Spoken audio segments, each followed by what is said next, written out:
6 strateegiat, aga kas on ka 6 vastumeedet? Jah, Ameerika Ühendriigid valmistuvad selle sõja tähtsaimaks kampaaniaks Iraani vastu, lahinguks Hormuzi väina kontrolli üle. Mis on kaalu? 20% maailma naftast, stabiilsed hinnad ja Trumpi administratsiooni soov vältida kiiret sõja lõpetamist. Edukuse mõõdupuu. Veenda tsiviiltankereid, et väina läbimine on piisavalt ohutu ja toornafta müügihinnad piisavalt ahvatlevad. Täna vaatame 6 võimalust, mida Iraan võib proovida kasutada väina sulgemiseks. Raketed, Shahedi dronid, helicopter dronid, Kirkatrid, meredronid ja miinid. Uurime iga juhtumi puhul, mida Ameerika Ühendriigid saavad selle meetme vastu teha. See aitab meil teada, millele lahingu alguses keskenduda. Peame kõigepealt hindama, kui võimalik on laevu väina läbima veenda. Lühidalt vastates, jah, laevad on valmis seda tegema, kui nad usuvad, et see on piisavalt ohutu. Lihtsalt liiga palju raha on kaalul, et seda tegemata jätta. Tegelikult me juba näeme seda. Vain ei ole suletud. See on suletud. Sõja esimese 2 nädala jooksul läbis väina päevas ligi 2 tankerlaeva ja 3 kaubalaeva. See on märkimisväärselt vähem kui tavapärased 50 ja 45 alust päevas. Peamine on, et liikumine jätkub. Lahujad said tõenäoliselt Iraanilt loa, mis on küll lohutav, kuid jätab kaptenid siiski riski alla juhuslikult pihta saada. Siiski on kaalul nii palju raha, et nad võtavad riski, kui tunnevad end piisavalt turvaliselt. Ülejäänud laevad ootavad tegevusplaani. Kindlustus ei ole probleem. Erakindlustusmaksed on tõusnud, kuid Valge Maja on valmis sekkuma. Selle asemel langeb vajalik tegevusplaan sõjaväe õlule. Oleme näinud, et kindla plaani korral jätkavad laevad tegevust peaaegu tavapäraselt. Iraagi-Iraani sõja ajal ründas Iraan laevu Pärsia lahes. Ameerika Ühendriigid astusid vahele, et pakkuda laevadele saatjaid, mis liikusid läbi Pärsia lahe ja seetõttu jätkus nafta voolamine. Täna ootavad 2 takistust. Üks neist on piisavate saatelaevade tagamine. See on Ameerika Ühendriikide jaoks nii mobiliseerimise kui ka poliitiline küsimus. Kas rahvusvahelised partnerid toetavad operatsiooni? Jätan selle teema mõneks teiseks korraks, sest nagu kogu poliitika on see praegu paras segadus. Teine eesmärk on tekitada Iraanile piisavalt kahju, et saatelaevad ja kaubalaevad usuksid operatsiooni turvalisusesse. See ei ole enam 80-ndad. Tehnoloogia on muutunud ja sõjalised ohud, mida Iraan suudab kasutada, on arenenud. Seetõttu peame riskide nimekirja läbi vaatama. Veel üks viimane punkt. USS Gerald R. Ford on taganemas. Selle lennukikandja teenistus on juba ammu ületanud tavapärase kestuse, kuna see oli ainus, mis sai külastada Venezuelat ja seejärel ainus, mis sai naasta Lähis-Idasse. Selle meeskond oli kurnatud ja selle tualetid olid ebausaldusväärsed. Viimane piisk karikasse oli tulekahju puhkemine pesuruumis. Asi on selles, et USA suurim sõjaline ressurss selles piirkonnas peab naasma baasi remonti. Järgmisena on George H.W. Bush, mis on lahinguvalmis, kuid siirmisgraafik pole selge. See võib aeglustada USA sõjaväe võimet reageerida Iraani ohtudele üle väina. Järgmisena käsitleme esimest sellist ohtu. Mööduva laeva pihta tulistatud raketid. See paistab kõige ohtlikum variant, kuid Iraanil tekib siin raskusi nii kõrgel kui ka madalal tasemel. USA üks peamisi prioriteete sõja algusest on olnud Iraani raketivõimekuse vähendamine, pommitades kõiki teadaolevaid raketilaskeseadmeid. See plaan näib olevat toiminud. Siin on näha Iraani igapäevaseid raketistarte. Esimesel päeval oli palju, hiljem järsk langus. Nüüd tekkisid küsimused, kas see oli sellepärast, et Iraan püüdis hoida suurt varu hilisemaks. Olen kindel, et selles on veidi tõtt. Aga Iraani jaoks on suurem probleem see, et kui sa hoiad neid peidus, võivad Ameerika Ühendriigid need vabalt hävitada, enne kui sul tekib võimalus neid kasutada. Ma arvan, et see, mis juhtus kolmapäeval, on õpetlik. Iisrael ründas South Parsi gaasi välja, millel pole seost South Parkiga. Iisraeli strateegia küsimused jätan teiseks korraks. South Pars on Iraani tähtsaim majandusvara ja maailma suurim maagaasi väli. See on asi, mille eest tahaks kätte maksta, et heidutada Iisraeli seda kordamast. Iraan vastas kättemaksuga, tulistades umbes 30 raketi tavapärasest rohkem, kuid järgmisel päeval jätku ei järgnenud. Vabandust, graafik on halvasti nähtav, aga leidsin andmed vaid 3 päeva libiseva keskmise kohta. Jaa, Iraan paistab midagi varuks hoidvat. Lihtsalt see ei ole eriti palju. Laevatõrjerakettide varude olukord pole nii selge. Need sihtmärgid oleksid USA jaoks 3. järgu prioriteet pärast õhutõrjesüsteeme ja maismaa sihtmärkide rakette.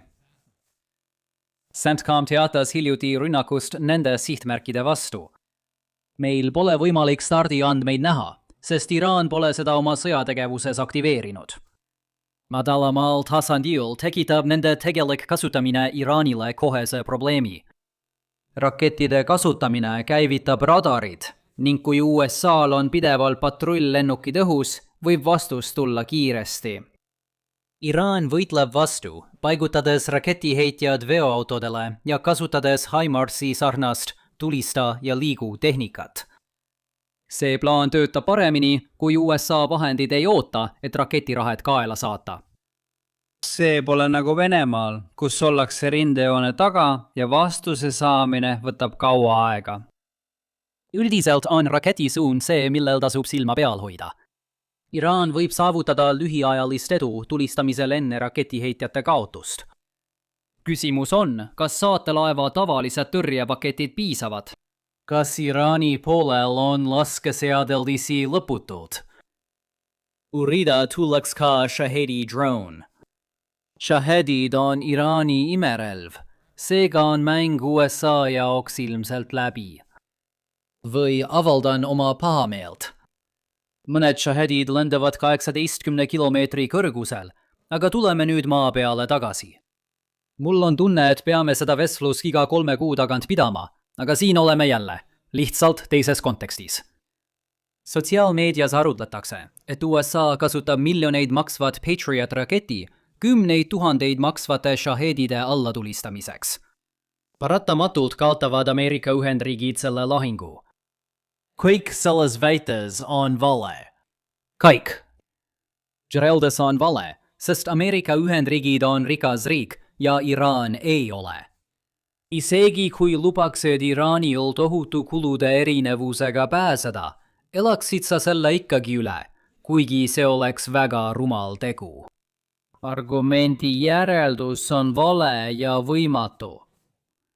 Erinevalt Trumpi väitest puudub USA'l peaaegu piiramatu püüdurrakettide hulk. Sõja alguses võis olla saadaval umbes 1000 Patriot raketi. Iraanil on 10 000 Shahedeid. Iraan tulistas 3 päevaga rohkem Shahedeid, kui USA'l on Patriote. Isegi rahast hoolimata ei klapi see matemaatika. USA'l polnud füüsiliselt võimalik Shahedid sellisel viisil tõrjuda. Aga mis kõige tähtsam, selle väite eeldus on vale. Ameerika Ühendriigid ei kasuta Patriote Shahedide alla tulistamiseks. Vähemalt mitte regulaarselt. Mõni neist on ehk hädaolukorras nii alla tulistatud, kuid need on erandid. Näed, Shahedid on aeglased ja rumalad. Ei taha solvata. Nad ongi selliseks loodud, et olla kulutõhusad. Ja sellel on põhjus, miks Ameerika Ühendriigid on selle disaini kopeerinud. Kuna Shahedid on aeglased ja rumalad, saab F-35 lihtsalt nende püüdmiseks saata. See oleks peaaegu kindlasti osa USA saatmisstrateegiast, täpselt nagu see on seni olnud osa USA Shahedide tõrjumise strateegiast. On ka kaudavamaid võimalusi, mis püsivad õhus kauem. Aga jätame selle platvormi arutelu mõneks teiseks sihtmärgiks. Need on alles Iraani probleemide algus, kui ta üritab kasutada shahedeid. Tavalised shahedid kasutavad GPS-i, kuid pole täpsed isegi heade koordinaatidega. Leivad on aga liikuvad sihtmärgid. Satellaevad liiguvad tõenäoliselt väina kaugemal poolel. Isegi kui Iraan laseks shahedi otse rannikult välja, kuluks väina kitsaima koha ületamiseks 12 minutit. Palju õnne selle äraarvamisel, kus liikuv laev täpselt 12 minuti pärast asub. Shahedid puutuvad väina ületades segamisega kokku. Tavaline lahendus selleks on lisada tehisintellektil põhinev maastiku sobitamise navigatsioon. See töötab paremini, kui on päris maastik, mitte lihtsalt suur veeväli. Tehisintellektiga juhtimine võib aidata laevale lukustuda, kui GPS on selle sihtmärgi lähedale viinud. Nii et üks lahtine küsimus on, kui palju Venemaa, kes on selliste asjadega tegelenud, annab nüüd abi Iraanile vastu. Shahedid on endiselt aeglased ja lihtsad sihtmärgid saatelennukitele, kes tõenäoliselt patrullivad väina kohal. Iraanil oleks targem kasutada shahedid maa sihtmärkide ründamiseks. Seetõttu on see kokkuvõttes vähe muret tekitav. Kuidas oleks test-tüüpi drooniga? Vana hea nelikopter. Teoorias võiks see toimida, kuigi need ei tekita nii palju kahju kui shahed. Me teame, et Ukraina või keegi teine, keegi ei tea täpselt, on seda teinud mõne Vene varilaeva vastu. Peamine erinevus seal on USA saatjate kohalolek. Vene mereväel pole laeva, mis jälgiks iga varilaevastiku liiget. Laht on piisavalt väike, et USA saaks kõik korralikult saata. See on USA-le hea uudis, sest siin segatakse piisavalt, et nelikopterid kõrvaldada. Tavaline viis maal segajate või GPS-petturite vastu on saata fiiberoptilised droonid nende kõrvaldamiseks. See ei tööta merel, kus vahemaa on kaablite jaoks liiga suur. Selles valdkonnas on tõenäoliselt palju võimalusi innovatsiooniks, seega ärge nelikoptereid unustage. Ärge arvake, et see meenutab Ukraina lahinguvälja. Liikudes merepõhiste vektorite juurde, kuidas oleks kiirkaatritega?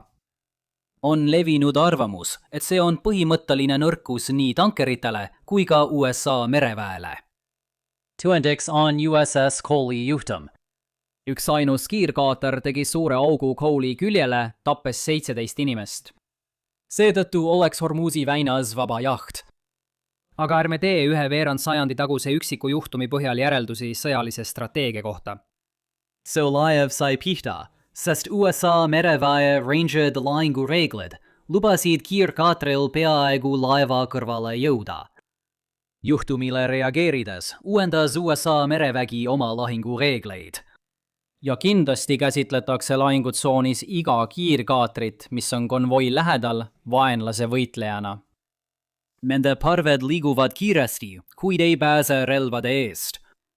Ameerika Ühendriigid on kasutanud ka A-10 Warthoge, et kiirkaatreid õhust tulistada. Kaasaegsed probleemid vajavad kaasaegseid lahendusi. Iidsed probleemid aga iidseid ja kulutõhusamaid lahendusi. Seega jäävad kiirkaatred ka ohuhierarhias madalale kohale. Tuleme viimast korda droonide juurde ja asetame need ookeani. Ookeanis kõlab see taas nagu kiirkaatrid. Kõik, mis läheneb, võetakse kohe tule alla. Erinevus seisneb siin selles, et parvena tegutsevad droonid on palju parem idee, kui parvena liikuvad kiirkaatrid.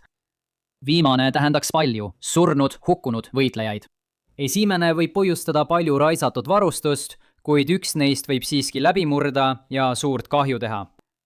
Allveedroonid on suure mure, mistõttu peame vee all droonide juurde jääma, kuna Ameerika Ühendriigid väidavad, et on hävitanud kogu Iraani traditsioonilise allveelaevastiku. Tuleb loota, et sonaar töötab hästi ning leppida tõrjevahendite kõrgema hinnaga. Kui tingimused on täidetud, saad vältida väljanägemist nagu Vene laevad. See on valdkond, kus Iraani võimekus on endiselt läbipaistmatu. Ukrainal kulus aastaid selle tehnoloogia kallal töötamiseks. Kui Iraan ei valmistunud selleks juba aastal 2023, ei suuda ta seda võimekust tühjast kohast luua. Viimasena on miinid. Oleme arutanud praktilist probleemi, millega Iraan silmitsi seisab, kui ta seda teeb, ning samuti oleme rääkinud sellest, kuidas Ameerika Ühendriigid lasid oma miinitõrjevõimekusel pärast külma sõja lõppu rooste minna. Kui Iraan looks miini välja, peaksid miinitõrjelaevad ala enne kolonni läbima. Teheraan peaks seda meeles pidama, kui soovib protsessi peatada. Siis tekiks ebamugav aeg, kus USA kasutab olemasolevaid miinitõrjevahendeid, lootes Iraani miinipanijad kiiresti hävitada, et vältida probleemi süvenemist. Või tekib tõsisem probleem ja me saame popcorni süües vaadata, milliseid järeleandmisi Euroopa Valge Majalt abi eest välja kaupleb. Ma ei pea seda tankerite jaoks probleemiks, kui nad on juba konvois. Nad teavad, kas on ohutu ületada.